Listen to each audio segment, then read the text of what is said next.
Welcome everyone to the next series of webinars by Inco Club. I'm very happy to be the host today, and I'm not an expert on the topic of intranet and instant messenger, but we have two wonderful guests here who are skilled in the area and can tell you much more than I do. I will be just asking a few questions. Before we start, very briefly, several organizational details. Diana and Susanna from Inco Club will be in the background, so just in case you will have any technical problems or any questions, do not hesitate and write into the chat and they will try to resolve it for you. And the second very important thing, this session is recorded, so just in case you are not too comfortable with that, switch off your camera, or you can even in Zoom change your name to a nickname or some kind of alias so it won't be visible there. So the topic for today is in between intranet and instant messenger. In the last year, majority of us switched to a fully remote work setup, and many of us started to use intranet or instant messengers much more heavily than in the past.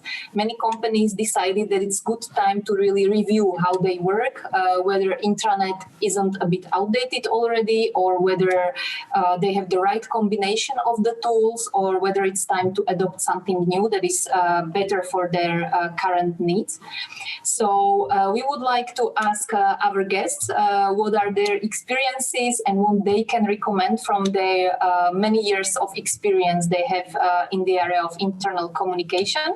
So I'm very happy to welcome here Rope, who is co-founder of SMARP, which is Top Employee Communication Platform. Welcome, Rope.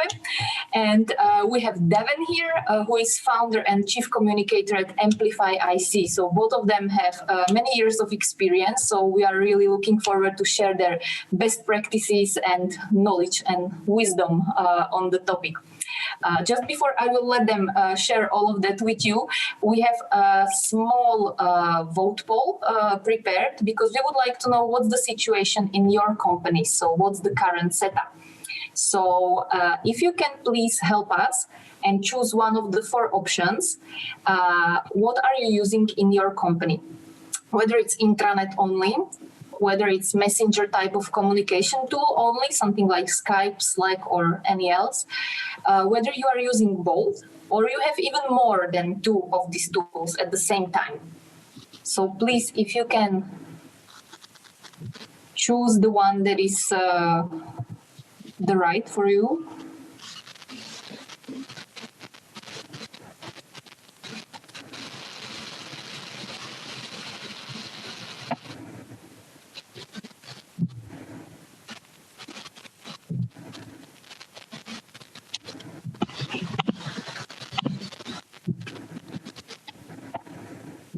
Do we have results already? Yes, it seems like everyone who wanted to vote voted. So I will end the poll and share the results. Do you see it? Hopefully. Okay. It seems that everyone has two or more tools in the same time. So my first question for you, gentlemen, Rope, is this typical for most of the companies? So is it the typical state of the things at the moment to have so many channels? And what do you consider as the best option or the best mix? Yeah, so thanks for having me. This is something that we see with almost all of our clients, that two channels is even very limited. So overall, the question isn't how many channels you have, but what purpose they serve. So an intranet, that's of course been around for multiple decades, but usually today, at the very least, it serves as the document repository or the kind of repository of information that employees go to find that. And that is needed. It's something that employees need to have access to, need to be able to kind of get into the knowledge, combined knowledge of the organization. While instant messaging serves a completely different purpose, which is much more about collaboration, especially with all of us working remotely. That I do see that they serve a very different purpose overall. I see a necessity for both. And I believe that almost all organizations that we work with, at least, use actually more than just these two. Thank you. Daven, what's your experience? Is it the same? It is the same, and there's a mixture, and I think it's an emerging thing. So depending on the company, they have different sort of levels of experience and practice. On the intranet side, there's still a lot of companies that it is more of it is a repository, but it's not a very organized repository. And that continues to be, an opportunity and a challenge, right? So because when it's not very organized, you're asking your employee audience to be an expert in two things. You're asking them to be an expert in what they do, but you're also asking them to be an expert in how to find things. And it's the how to find things part that Rupe and we all of us on this call today should be concerned about, because the how to find things is time not spent doing what people came to work to do, not spent doing their passion. And then further, if we as communicators don't organize it very well, or we let someone else organize it in a way that doesn't make sense, then we have to clean up that disorganization. So starting well and being thoughtful about the technology and the platform and how they work together is absolutely the right path for all of us, really. So that's been my experience. Great platforms, not always so organized for the end user and for the person using the information. I'd like to actually grab on something Devin said there, that is about asking employees to go find things. That is a huge ask, especially when employees don't always know what they should be looking for. And I think that this comes down to a kind of problem with taking a very narrow approach on what is internal communications and thinking about it as intranet and instant messaging. It's a fairly narrow-minded view because it doesn't actually take into account how people are used to getting information today. The big change there is that if you're coming into work and you have instant messaging and intranet, that's basically the same as saying as consumer, you would only have websites and WhatsApp. Well, as consumers, we use apps, news apps to get our news. Something big happens in the world, we get push notifications about it. We get email newsletters. We're being communicated through a variety of channels, and often we get to choose that channel. When I walk into work in the morning, I don't want to step back 20 years. I want to be able to utilize a much more modern approach where the key difference is that I don't go out and look for information, but instead information finds me. So the experience I'm expecting is that the company knows who I am. They know which division I work in. They know what my role is. They know which location I work in. I expect them to utilize that information to bring information that is relevant to me without me having to go and use all that time searching for it. So do you recommend to companies some good strategy, like what to put where and how to make it complement? Is that right? Yeah, so from my perspective, it should always start with what am I trying to achieve? And in the case of internal communications, that's a twofold question. There's a question, what am I trying to achieve as a business? Why do I need to improve our communications? What is it that I'm after? But that's not enough. You also have to ask the question of how am I making the lives of my employees easier, not harder, by doing this? So with any sort of tool implementation or technology implementation, it needs to start with purpose, not with, I want to do this in order to enable our employees to chat. Why do they need to chat? What are the key things that the employees are looking for from that point of view? So with all of these sort of initiatives, it should start with the needs of the company and the needs of the employees, and where those two intersect is what you should be doing. Isn't there any risk, for example, that there are like too many of the channels that the people got lost because the options are just so wide that at the end they somehow got lost in the many opportunities, like many possibilities, too many channels? Do you know? Do you have some experience with that? Yes. I was going to say, I have some of that, and it's a few years ago, but I think it's very germane. When I was working for Starbucks, which is a company we all know and we've been to, I was hired to collapse 35 different intranet sites into one for 1,400 employees. Okay.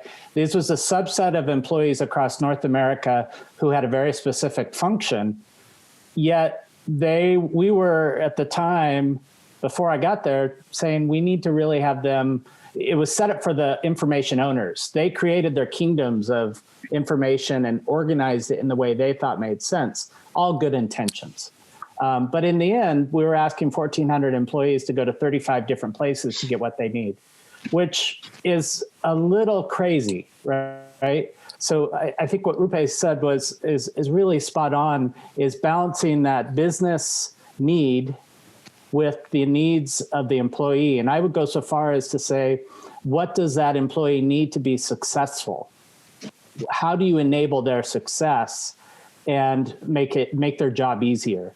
And you have to really have a deep knowledge of that employee experience, but also what matters to them and what their role is, like he was saying. And having good data is really important. But it can be also as simple, to be honest, as one message. Being very clear about who the message is for and who it isn't for, if you can't slice it demographically or from a segmentation standpoint, that you're clear about when you're asking someone to take an action or you're asking someone to know something. When you're asking someone to do something immediately because there's risk to the business versus there's something you might want to know, or here's an action item that you might want to be concerned about and do by this date. I think part of the precision in the tool requires precision in the language and in the messaging we put together as communicators. And it requires we all speak the same language and the same format, so that if your instant messaging platform is pointing to the intranet where a resource lives, it's pointing in the same kind of place each time for whatever that resource is, so that people know. It's like when we go to the grocery store to do our shopping. When you go shopping, you know where things are in the store.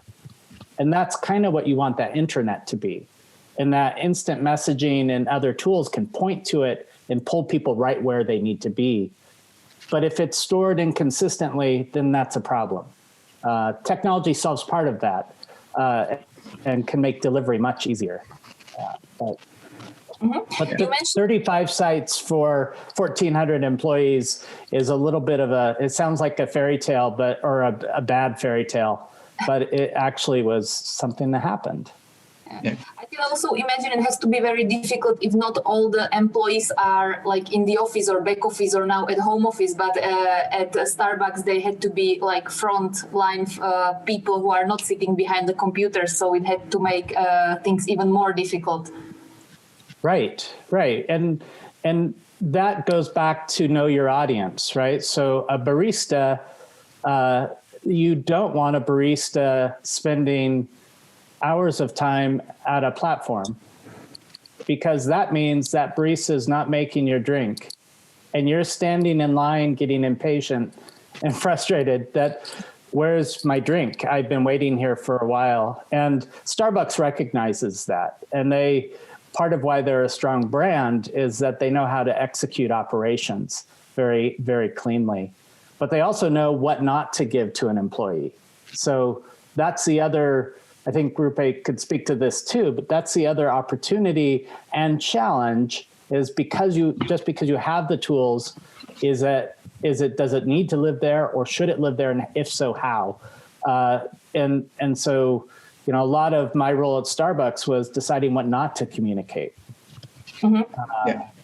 And so, good delivery and good content go hand in hand, and we have to be very good at both, not just one.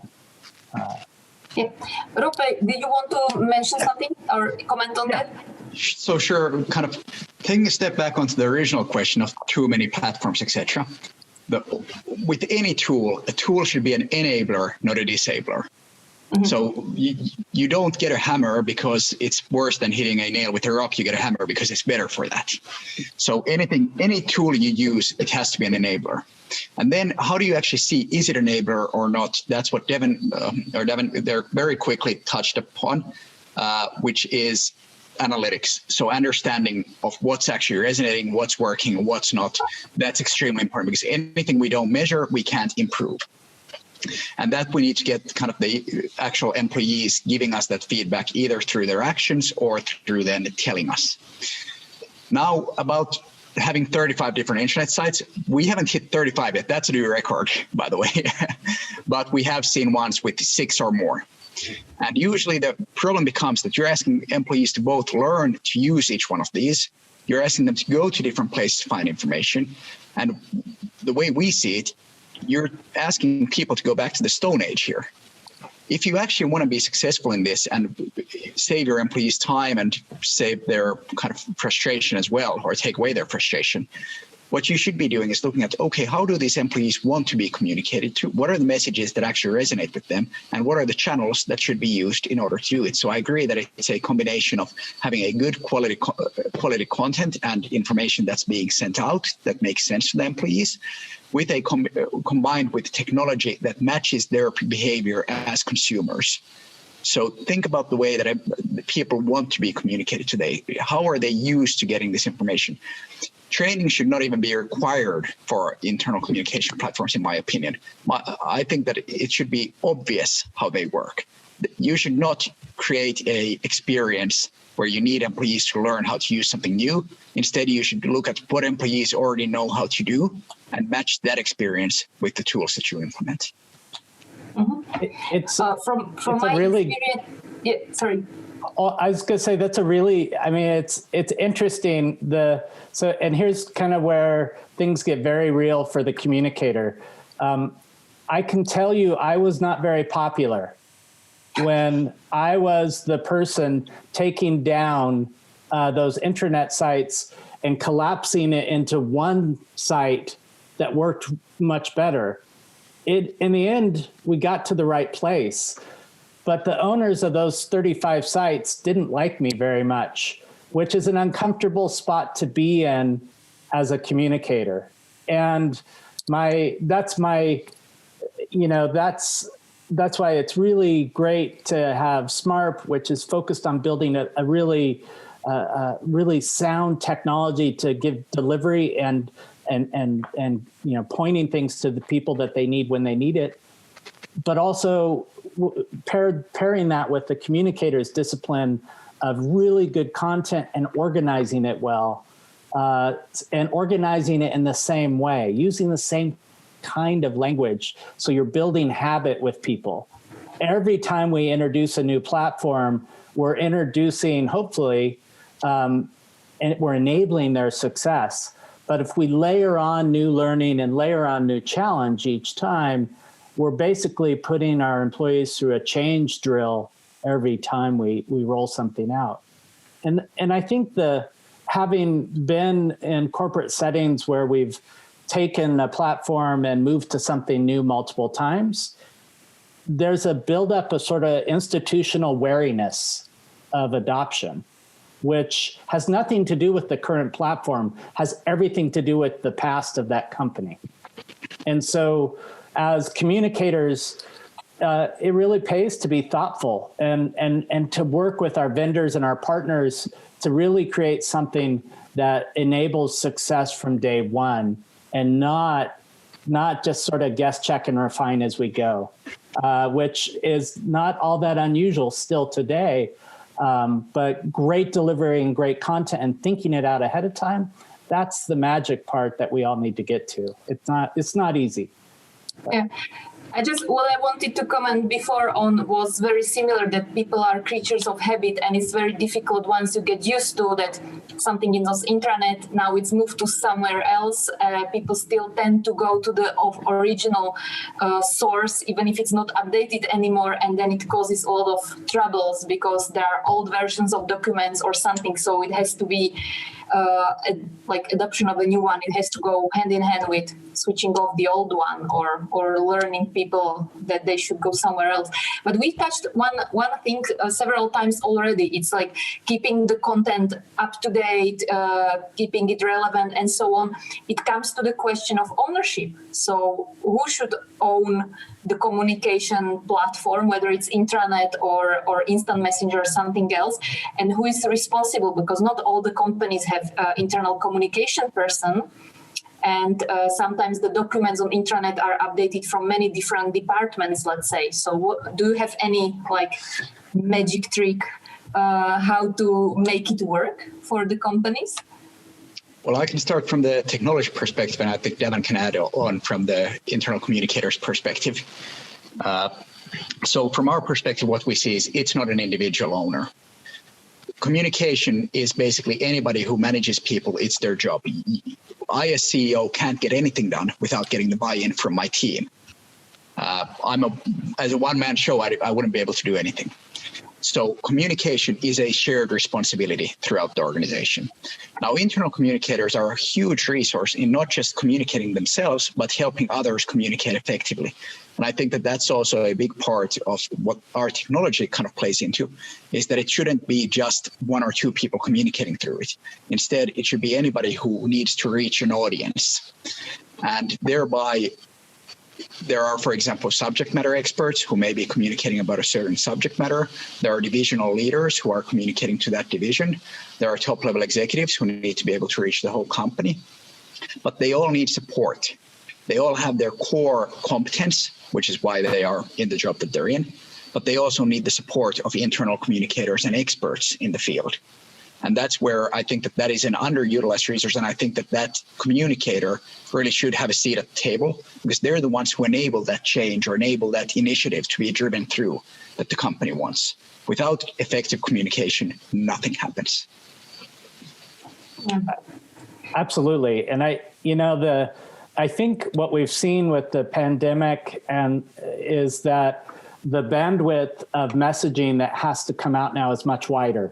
So what communication that was happened face-to-face and down the hall and across the room is not happening anymore.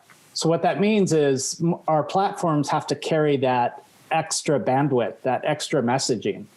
And it means that we have a lot of people joining the communication, being responsible for it, that weren't as heavily responsible before in the past, that were banking or were resting on other people's communications instead of having to do it themselves. And so the role of the communicator is really important in that. And I can tell you there's not enough of us, right? So everyone in the chat would agree, I'm sure, that there can always be more of us. So the role of the communicator is so incredibly important, because we can start to standardize how to communicate things. We can make it easier for the subject matter expert to put things into a format that is easy for them to get across. At Starbucks, they had a document called a barista need to know. It's a very simple one-page document, or one-page equivalent of one page, but everything that a barista would need to know about a drink was on there. It was standardized. It was purpose-built for that audience's success. And the communicators had a part in that they created a document because they knew the audience so well that they could organize that information into a format that then all subject matter experts could get behind and use. So that's the power of a communicator, using their influence to make sure information is in a format and a method that makes sense to the audience. So when Rupe says we need a seat at the table, what we need when we're sitting at that table as communicators is to speak the language of the audience that's going to use that information. We need to be able to understand exactly what they need and advocate for that, and kind of think with their success in mind. Because there is more to communicate than there was in the past. And some of it is very small, some of it is very big, but there's more. And so we have to make sense of it. So we have an indispensable role there. Yeah, I believe it will be growing in the future because many companies found now how important it is when there is no chit chat in the kitchen and the posters on the walls because there are no common walls now. Maybe I would like to ask now our audience, what's the situation in your companies? So we have a second poll ready for you. And we will be happy if you can share your experience, how it is in your companies, whether you can find easily information that you need, so you know exactly where to search for it, or it's a bit complicated, but usually you can find what do you need, any documents or whatever you are searching for, or you have big problems find things or anything, basically.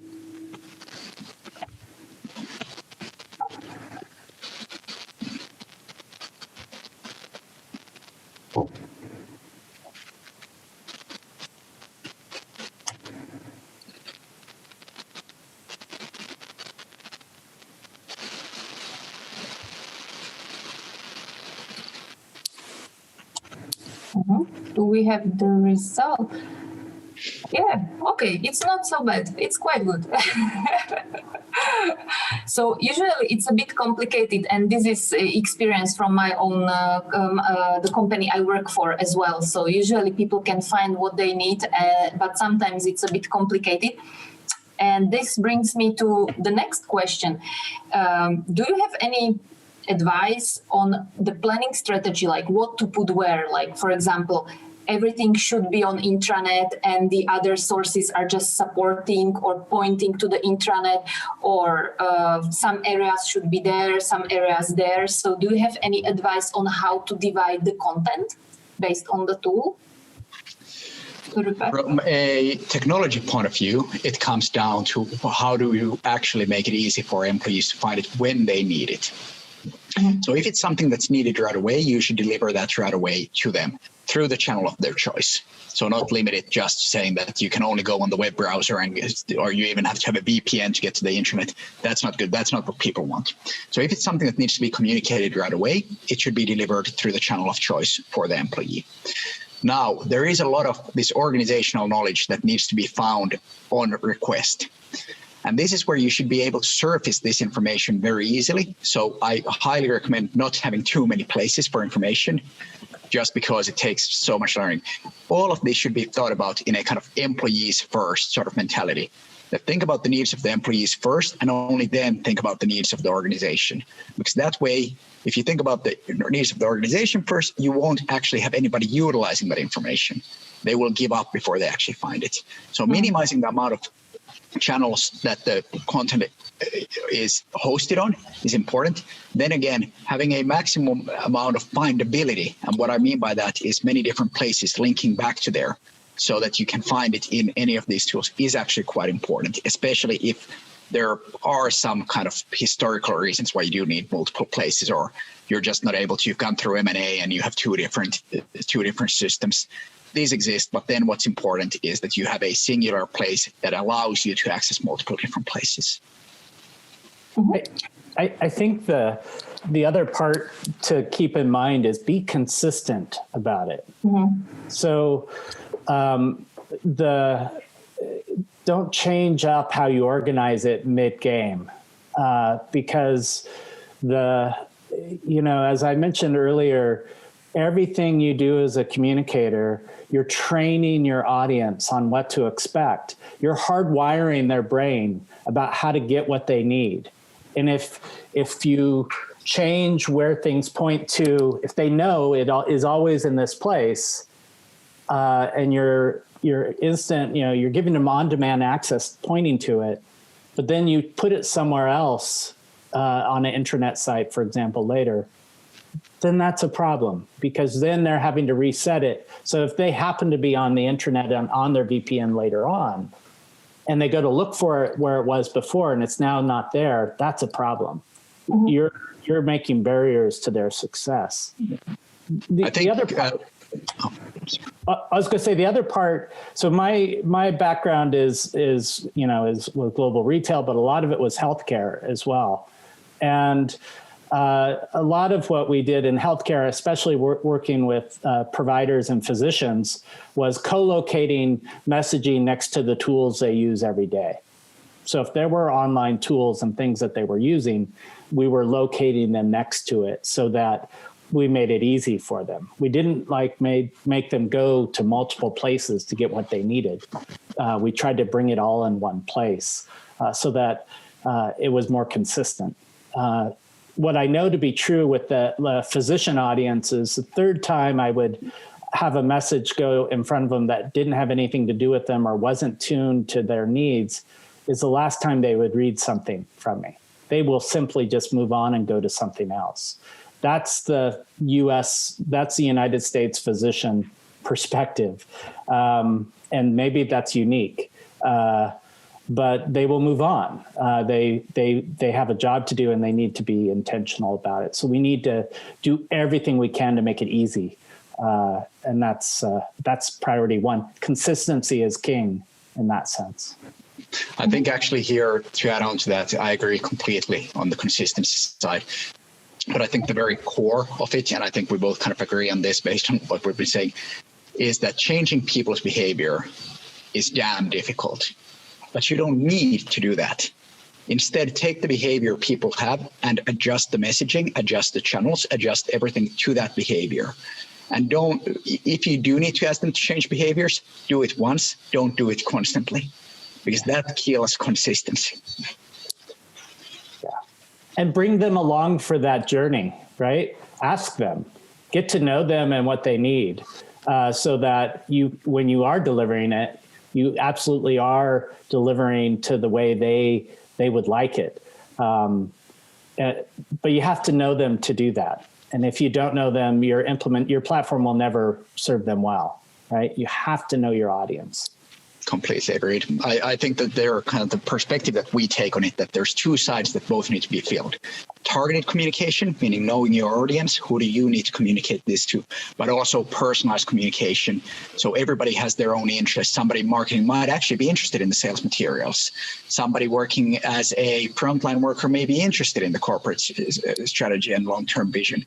So overall, providing them both the information they need to know based on who they are and what the company knows about them, but secondarily also allowing them to personalize that to get information related to the interest that they personally have. And if you accomplish both, I believe that's when you do create the maximum value for your employees, which then translates into maximum value for the business. Mm-hmm. Perfect.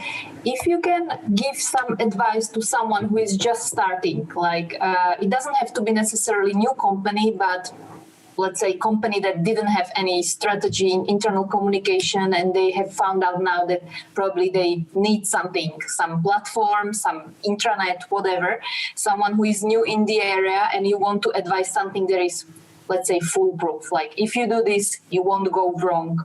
What should be in the first step or the first platform that they should use? Is there any fail-proof advice that can't go wrong? Magic formula? So from my perspective, if you start off with the question of what platform should you go with to not go wrong, you're starting off with the wrong question. You should start off with the question of what do my employees need in order to be successful in their work, and then think about the platform that matches the needs there. So if you start off with the question about a platform, you're starting off with the kind of the output, not the outcome. Which means that you're starting off with, I need a technology, but you don't know why you need the technology. Technology is only part of the equation.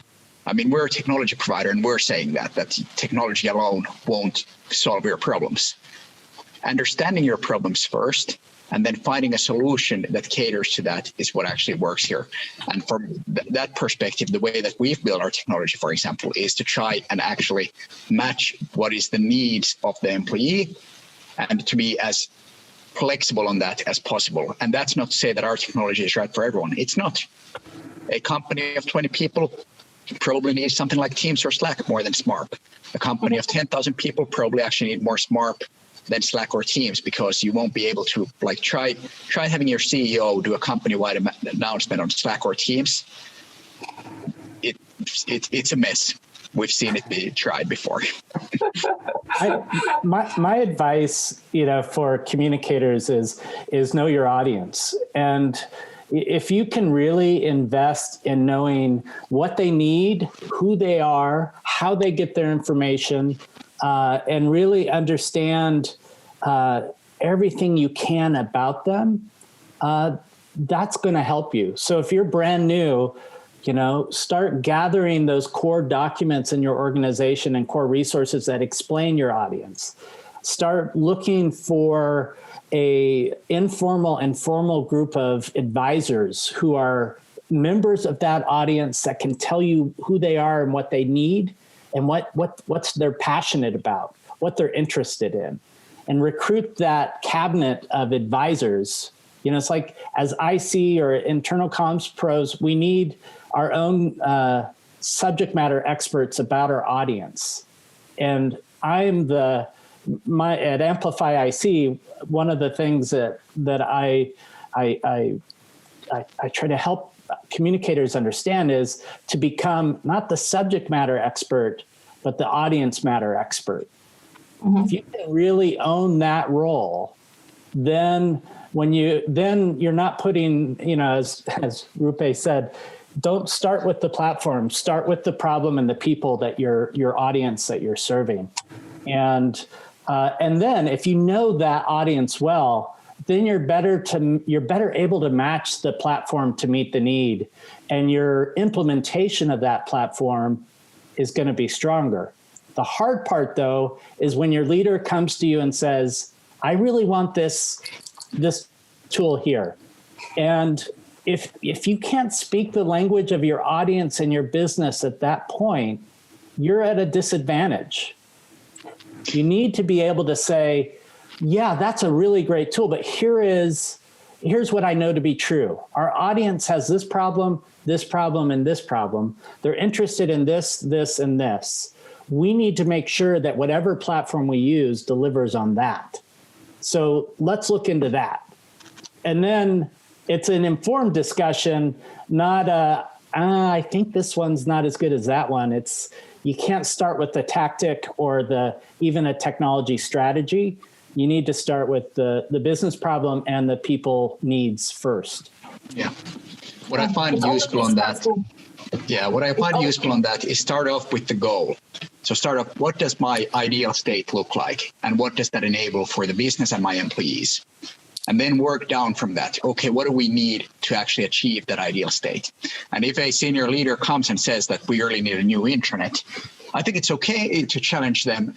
And I think that earns the seat at the table as long as that challenge is well backed up. So challenging that, okay, we need a new intranet. Why is that? What would we like to achieve? And bringing new ideas is not a bad thing. Bringing new ways of communicating and explaining that, look, in order to achieve this goal, let's say we have a new strategy we're launching and the new old internet, where nobody visits it, we're getting 300 views on content when we have 300,000 employees. Of course, you're not going to get the strategy through that way. So then challenge the thinking of, is the internet really the right way to go here? Or are we trying to accomplish a goal that is better suited for a different type of technology? And if you start from there, I'm sure that as long as you have smart senior leadership in the company, they will actually appreciate that, and it will earn a seat at the table that can then be utilized to amplify the overall effectiveness of our internal communications, and by that way actually achieve the end goals that the company has better than they could with just starting a project by somebody saying we need a new intranet. I think it's similar to many other areas of business when we should start with the why. Okay, so probably one of my last questions for you, because I would really like to, use all your knowledge. What do you see as upcoming trends? What is something that internal communication professionals should look into? Like, what do you see coming our way? Okay. So let's start off with what's happened now in the last year. Most of, especially larger companies, they've moved from having 20 offices to having 20,000 home offices. All right, so that creates its own challenges. That change was actually happening already prior to COVID. It was just slow. Now it's been put to hyperspeed. And that the challenge is that creates is how do I engage my employees? How do I make sure that they are still able to get access to that information when not being able to just go to the desk next to them and ask their colleague, hey, how do I do this, or where do I find this? And that is really the challenge, which it seems to be, at least in our client organizations. The trend I see happening is more personalized, targeted communication, reaching employees both or through the channel of their choice. And I think that there's a lot of sub-trends underneath that. But in the end, it comes down to how do I engage my employees in what's now the new normal, and what is the end goal there in terms of driving kind of productivity, engagement. There's still a huge war for talent, even with the current circumstances. How do I keep my employees? How do I make sure that they are really tied to not just the company of what they're doing day to day, but understand the purpose, understand the vision, understand the mission of the company, and actually have a vested interest in that. So I don't think it's going to be one or two trends of the future. Like, I can't say that instant messaging is the trend of the future. I think employee engagement and employee experience is the future of how companies become successful. And communications is probably the single most important aspect within that employee experience landscape. So where I absolutely agree. And I wrote about this last year, that I think, where companies before had architects to build their headquarters and to build their sort of palaces of company, what the company was all about, I think the communicator has a chance to become the architect of the new workplace, to be the designer of the new workplace experience, because we own the tools typically, or we own the channels, or we have a role in guiding and shaping those channels. So huge opportunity. I think, I'm all for IC pros taking that opportunity, because it is a way to be more strategic and leverage our value. Here's the underlying issue, though, that I think is going to be more and more apparent. That is the issue of manager communication, team leader communication. It's not a technology issue, but what I think COVID has done in part, and with the addition of 20,000 or more home offices, is it's put more pressure on that team leader to make sure they're connecting and communicating with their team.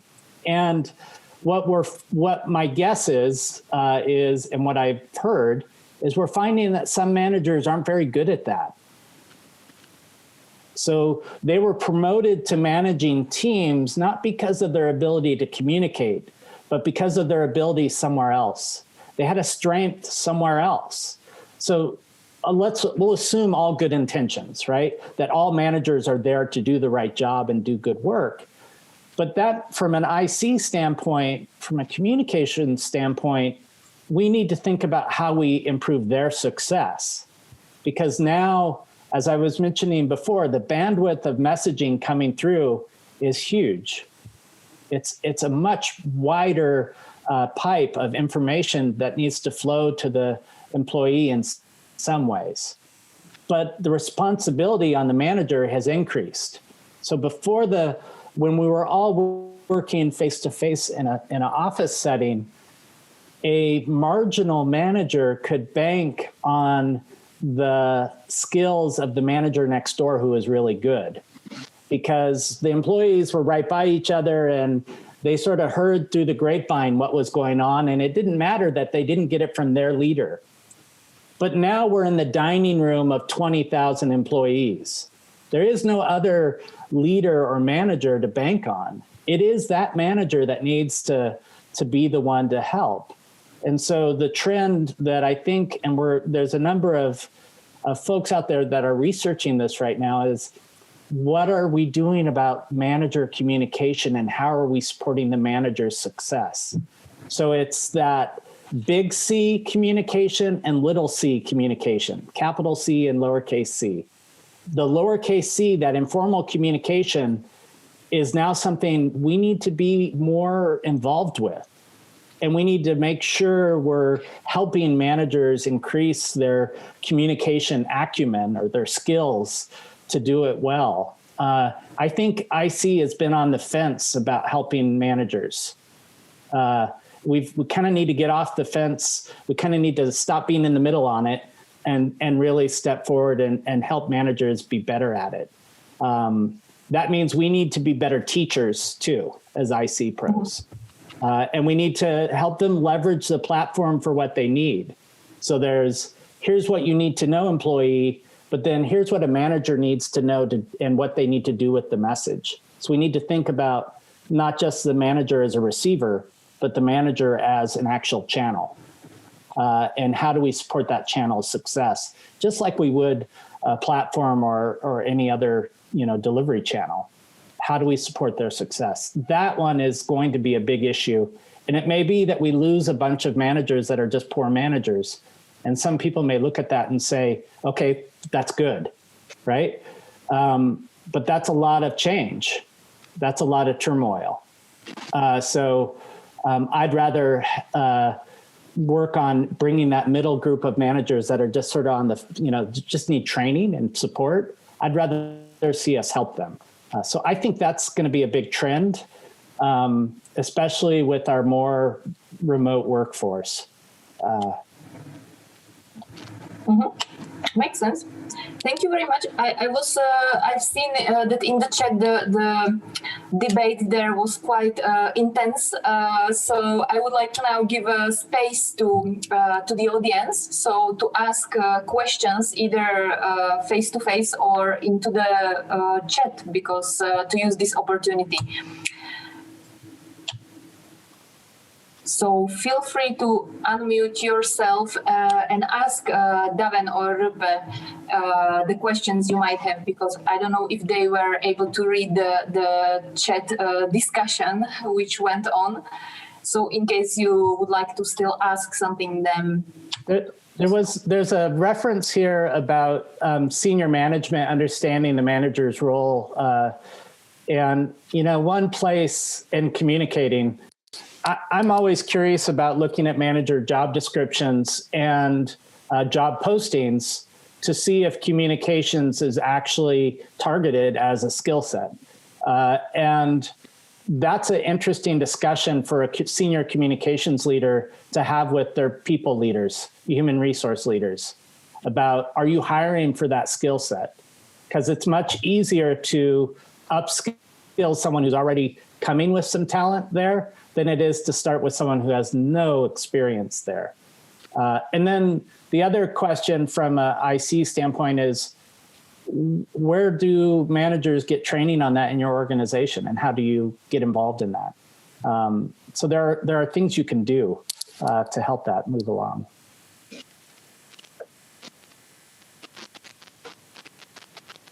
There was also a question around what would you recommend or suggest to a startup or to environment that is constantly growing. So it's not set on the number of people, some from the perspective of tooling, channels, communication. What would be your advice to startups? So having gone through that journey over the last decade of growing a company, I think that tools are needed at different stages of the company. If you're talking about a 10-person early stage startup, look, Slack is enough. You'll all know each other. You'll have a shared culture through the way that you interact with each other. You will be able to just go to people, ask about things. You'll have something like Google Drive and Slack and this sort of tools early on. That's fine. Then when you hit, let's say, 50 employees, that changes a bit. Now you need to be able to share information with the whole company all hands meetings, maybe management AMA sessions, things like this. You need new tools for that. You need new ways of communicating. No longer does every single employee have a personal relationship with every other employee in the company. That changes the dynamic. Next one is probably about 200 people.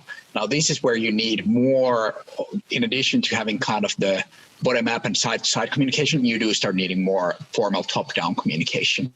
And this is just to keep the company aligned, to make sure that everybody understands what is the unified goal we're after, what's the progress we're making towards that, where do I find the resources I need? If you're a growth company, you're probably going to be hiring constantly. You're going to be onboarding people constantly. You need to be able to get those people up and running as quickly as possible. And there will be a constant state of change, which means that communicating is going to be one of the most important aspects on the difference between success and failure for a startup at that stage.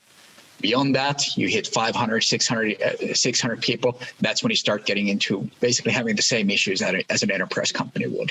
And that's when you start needing professional IC in the company in order to actually support managers in their communication, support the executives in their communication, and also basically take a leading role in driving initiatives throughout the company.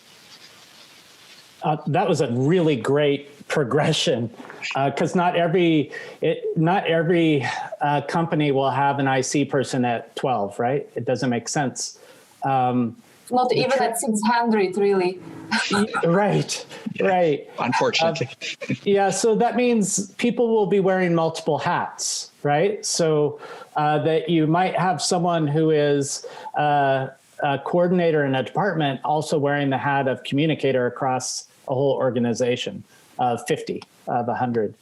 I think that progression is something to start talking about, though, with your leaders, and say that this is generally, so Rupe, I think I would love to see that in a document, because I think that's what we can start socializing with our leaders as communicators, to say, this is a natural progression, so that you're priming that discussion as you go. And so it's not a tendency to pull back to do it the way we've always done it, which is the problem in a startup, is we don't need that. We need to be agile and sort of scrappy. That's what startups are like.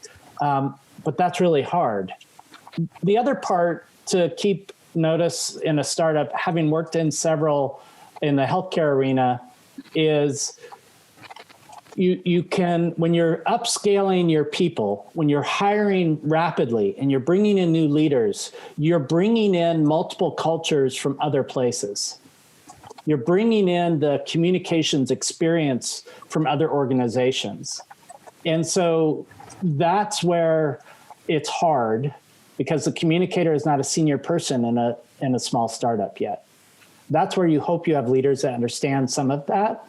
But as soon as you can, to start looking at, well, what is that communication sort of discipline and leadership and standard?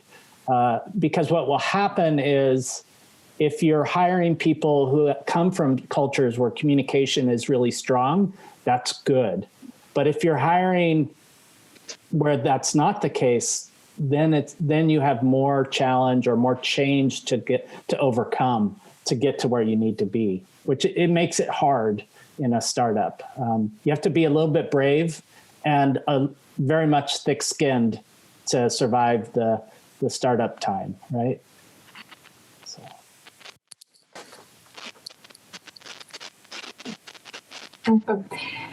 Thank you very much. We have the last 2 minutes. So any last question or comment from Devon or Rupe? Something to encourage the others to survive in internal comms?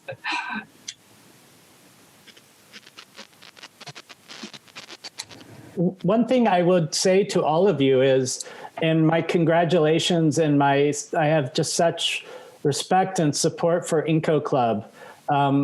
I think as communicators, we can feel fairly isolated in our work, and coming together as this group today is a chance for us to be stronger with each other and help each other, because we all have collective experience that when you add it together, it's pretty significant, and we can help each other. So thank you, Inco Club, for having this discussion today.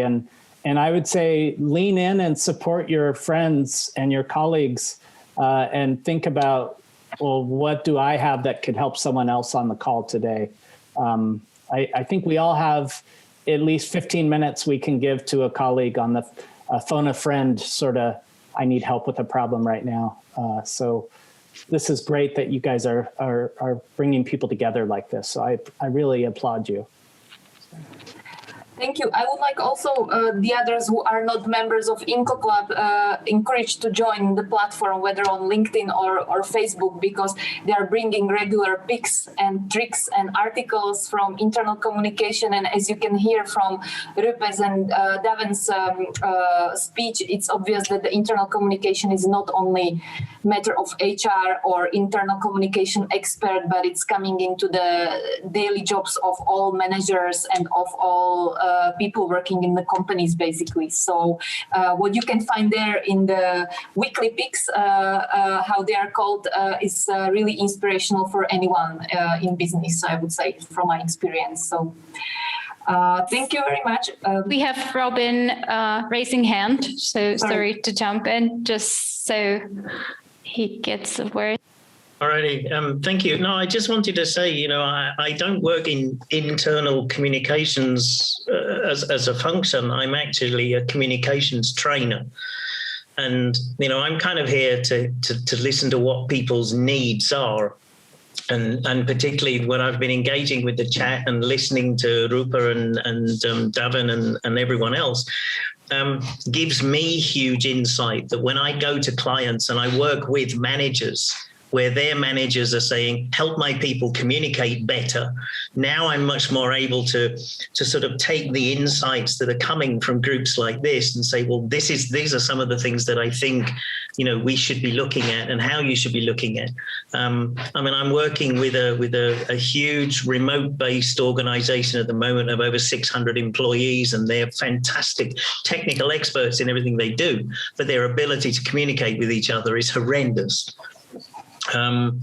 And these are just some of the aspects we're looking at is kind of some of the top down stuff, but also looking from the bottom up and saying, do I need all of this that's falling down on me? And then working with the people above them to say, do you need to drop all of that down there? So this has been a fantastic exercise. This has been a very, very useful session. Thank you. Welcome. We are happy to have you. In 2 weeks, there will be another webinar by INCO Club, so be sure to join. I think Zuzana can tell you more about the upcoming topics. Or Diana, sorry.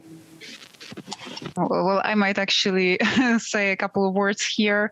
So in 2 weeks, we'll be focusing on the tooling that helps during calls, during town halls, all situations where we, for instance, connect on Zoom or on Teams or any other tool like that, and what we can add to it to make the discussion more interactive, to really engage everyone, to make it more not only more engaging, but also less tiring, because just sitting and listening might be a challenge, especially if you do that for a couple of hours per day. So how to get the most out of this live collaboration so that it's easy and nice and effective. Thank you. So be sure to join in 2 weeks' time. So hopefully to see you there as well. Thank you very much, Rupe. Thank you very much, Devin. And I wish to everyone have a nice afternoon or have a nice day who is on the US side. So still a day ahead. So thank you for waking up so early to join us. It was my pleasure. Yeah. Thanks for the great discussion and hosting. Thank you. Thank you very much and have a nice rest of the day. Thank you. Thank you all. Thank you.